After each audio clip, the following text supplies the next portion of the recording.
Life had its own way of being unremarkable for me. My name's Rita, and at 29, you'd find me tucked away in the local library. It wasn't glamorous or thrilling, but it was mine. The books were my companions, and the dusty shelves my domain. I wasn't one for the spotlight, happy to fade into the background. The town was small, the kind where everyone knew your business before you did. My daily routine rarely varied: wake up, work, and then home to my tiny apartment filled with secondhand furniture and a mountain of books. My social life was non-existent, and I was fine with that, or so I kept telling myself. Ethan came into my life on a day much like any other. He was looking for a book, something different, he said. His smile was easy, and his voice had a warmth to it that felt like sunlight breaking through clouds. "Hey, could you help me find a book? I'm feeling adventurous," he said, his eyes crinkling at the corners. "Sure, what genre are you interested in?" I asked, adjusting my glasses, trying not to get too caught up in his gaze. "I don't know, surprise me," he replied with a grin that suggested he enjoyed the mundane challenge he'd set before me. That was the beginning of everything. Our conversations became a regular part of my days. He'd ask about books, and I'd recommend titles, but soon those conversations shifted from the pages of novels to the details of our lives. Ethan was different. He listened, really listened, in a way that made me feel heard for the first time in a long while. One day, he came in looking more determined than usual. "You know, Rita, you're the most interesting person I've met in this town. Why do you hide in here all day?" he asked, leaning on the counter, a playful challenge in his eyes. I laughed, a sound that felt strange even to my own ears. "Well, where else would I go? This town isn't exactly bursting with excitement." Ethan's response was quick. "Maybe you just need someone to explore it with. How about dinner tonight? My treat." I hesitated, not used to this kind of attention. "I don't know, Ethan. Come on, what's the worst that could happen? You spend an evening out with a guy who enjoys your book recommendations. Plus, I promise to make it worth your while. You can show me this hidden gem of a town," he coaxed, his confidence infectious. Against my better judgment, I found myself agreeing.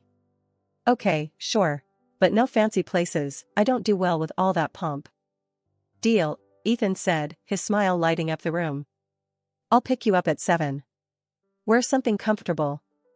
That night changed everything. Ethan showed me parts of the town I'd never seen, despite having lived here my whole life. He made me laugh, a deep, genuine laugh that I hadn't known I was capable of.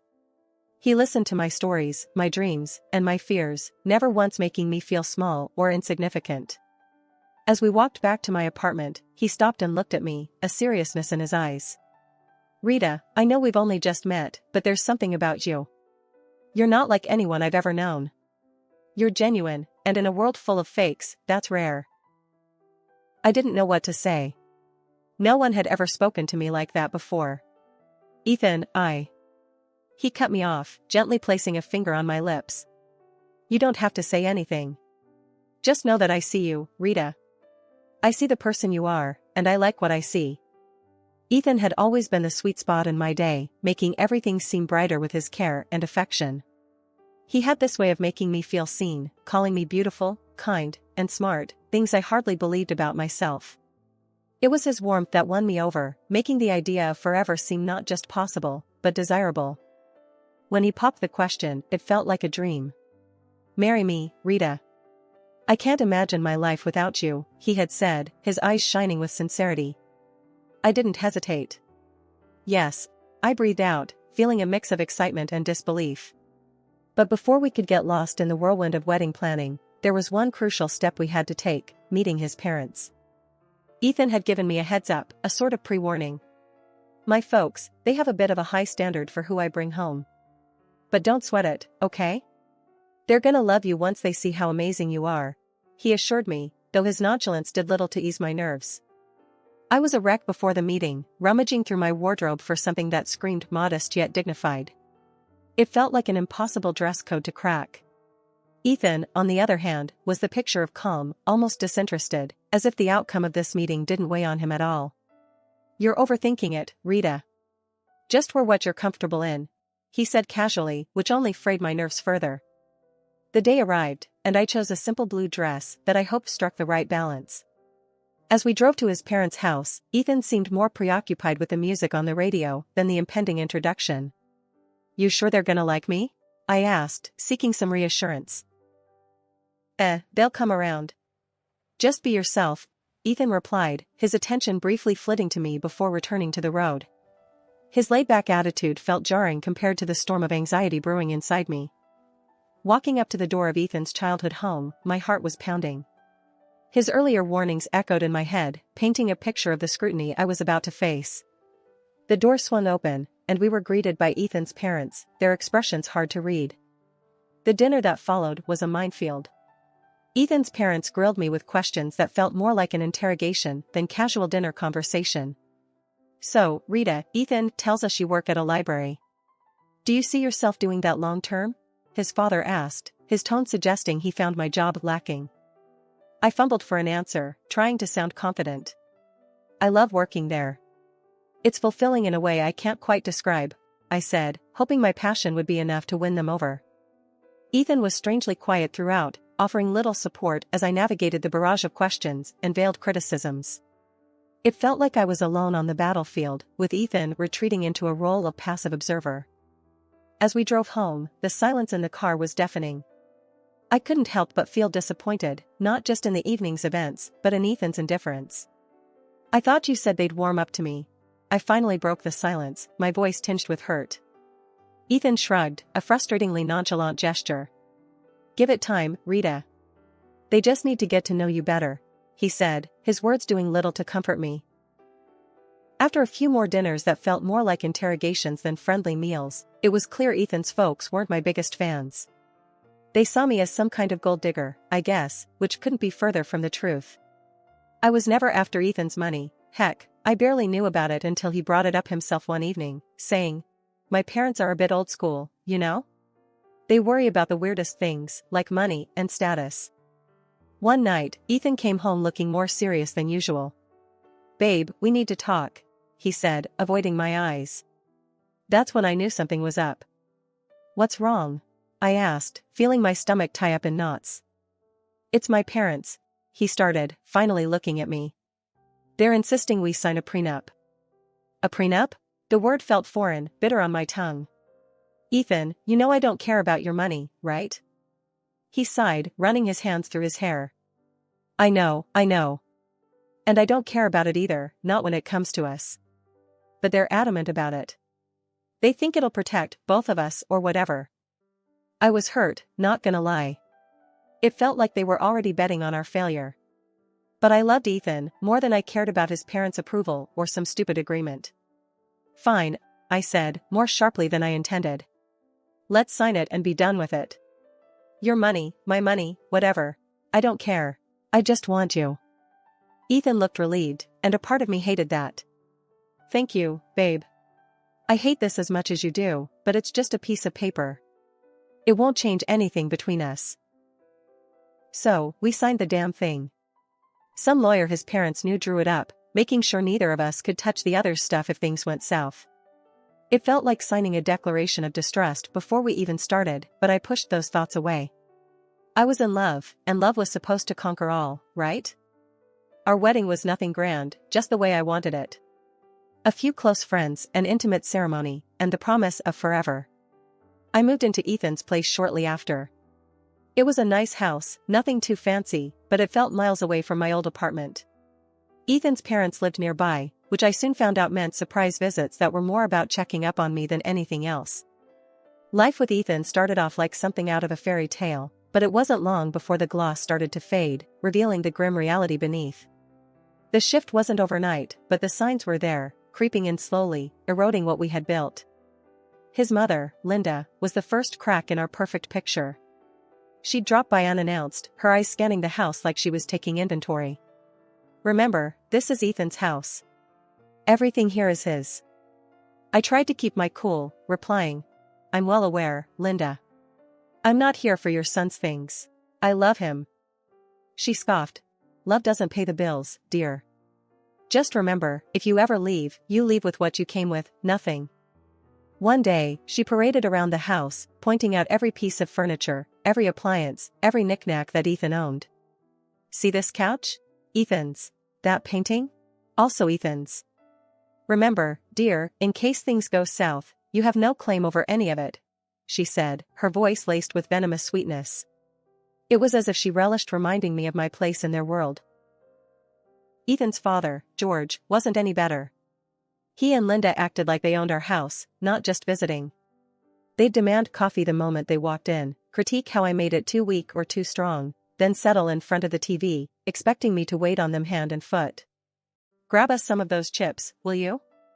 And maybe wash those clothes piling up in the corner while you're at it, George would say, not even bothering to look at me.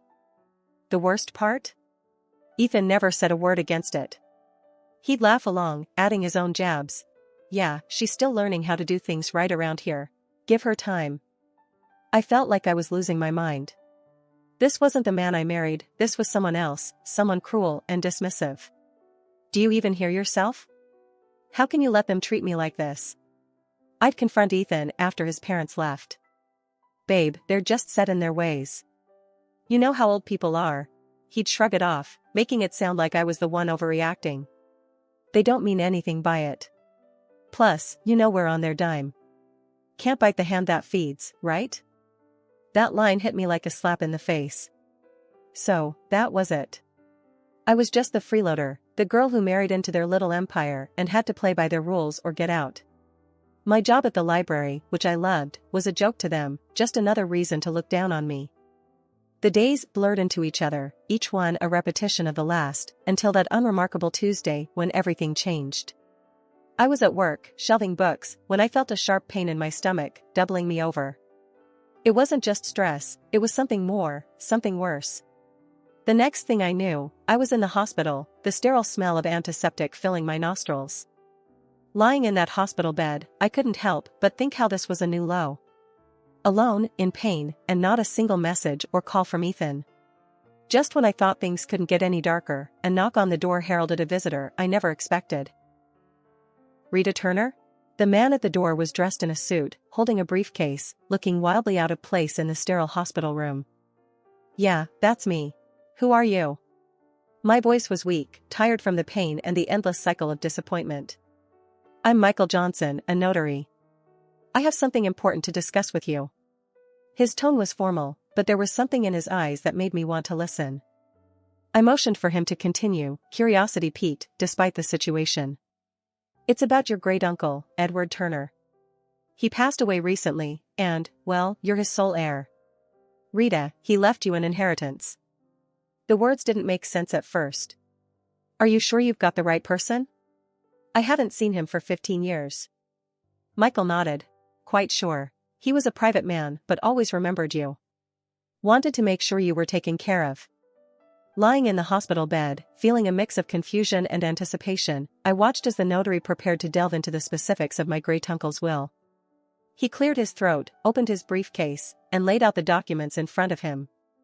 Rita, your great-uncle was a man of substantial wealth and taste. He left you quite the inheritance. We're not just talking about cash here, though there's plenty of that, $20 million to be exact, Michael began, his voice steady and matter-of-fact. I blinked, still trying to wrap my head around the numbers. $20 million? I echoed, feeling my voice crack. That's right, he continued, unfazed by my shock. But there's more. You're also inheriting shares in several large companies. These are not minor investments, we're talking significant stakes in some of the most stable and profitable firms out there. My mind raced, trying to comprehend the magnitude of what he was saying. Owning parts of companies I'd only heard about on the news seemed like a fantasy. And there's the property, Michael went on, flipping through the papers. An old, large house in one of the most prestigious areas. It's not just any house, Rita. It's a mansion with history, acres of land, and it's all yours now. I tried to imagine the house, the kind of place I'd only seen in movies. It was overwhelming, to say the least. Don't forget about the antique car, he added with a slight smile, as if anticipating my reaction. A classic, fully restored, and in mint condition. It's a collector's dream. I chuckled, the situation bordering on surreal. An antique car, too? What am I going to do with that? I barely drive as it is. Michael's smile widened. Well, it's yours to do with as you please. Maybe take it for a spin now and then? And then, there's the furniture and paintings inside the house, genuine antiques, some of them centuries old. Your great-uncle had an eye for the finer things in life. The room felt smaller, the air thicker, as I tried to digest everything he was saying. So, I've inherited a fortune, a company, a mansion, an antique car, and a collection of art and furniture? That's unbelievable. It's all yours, Rita. Your great-uncle wanted to make sure you were well taken care of. It seems he saw something special in you. Special? I felt anything but, especially lying in a hospital bed after the worst few months of my life. Yet, here I was, a millionaire many times over, entrusted with a legacy I didn't know existed. Thank you, Mr. Johnson. This is a lot to take in. I don't even know where to start, I admitted, feeling a mix of gratitude, disbelief, and an overwhelming sense of responsibility. We'll take it one step at a time, he assured me. I'm here to help you through the entire process. As if on cue, my phone buzzed. Ethan's name flashed on the screen for the first time in days. Ignoring it, I turned back to Michael. What happens now? We'll need to process some paperwork, but the inheritance is yours. Your life is about to change, Rita. Change it did. After the unexpected windfall landed in my lap, Ethan and his folks turned a new leaf, or so it seemed. Their daily hospital visits were like scenes from a sappy movie. Ethan, who couldn't be bothered to check on me before, now hovered constantly, adjusting my blanket with a concerned furrow on his brow. How are you feeling today, love? He'd ask, his voice dripping with a sweetness that didn't reach his eyes. His mother, Linda, was even more theatrical, if possible. Darling, I'm going to cook your favorite lasagna when you get back home. Just you wait, she said, her smile wide but not quite reaching her eyes. It was all too much, too sudden. Yet, I played along, smiling weakly, thanking them for their care. But suspicion gnawed at me, urging me to look beyond their acts. So, one day, I did just that. After their routine visit, I mustered the strength to slip out of my bed and follow them, my heart pounding with every step. Hiding behind a corner, I listened in as their true selves unfolded with no audience to perform for. Their laughter was the first thing I heard, harsh and jarring. Can you believe how easy it is? She's terribly stupid. She's eating right out of our hands, Ethan said, a chuckle escaping his lips. Linda was more calculating, her voice sharp as she laid out their plan. Make sure she makes a baby with you, Ethan. Once she does, she won't ever be able to leave us. Then, we'll have a real hold on her and her fortune. Their words, cruel and cold, didn't shock me. Disappointment filled me, yes, but surprise? Not in the slightest. They showed their true colors, and I was done painting over them in shades of denial. Silently, I made my way back to my hospital bed, their mocking words fueling a fire within me. They saw me as nothing more than a ticket to wealth, a means to secure their future. But I wasn't going to play their game. Not anymore. Lying in that bed, a plan began to take shape, clear and firm. I was going to turn the tables on Ethan and his conniving family. They underestimated me, saw me as weak, but I was about to show them just how wrong they were. Back at the house after being discharged, I felt like a stranger walking into what was supposed to be my home. Ethan and his parents were there, waiting, their faces painted with fake concern and eagerness. The atmosphere was thick, charged with unspoken tension and expectation. Ethan was the first to break the silence, his voice a blend of feigned sweetness and underlying greed. Babe, you're home.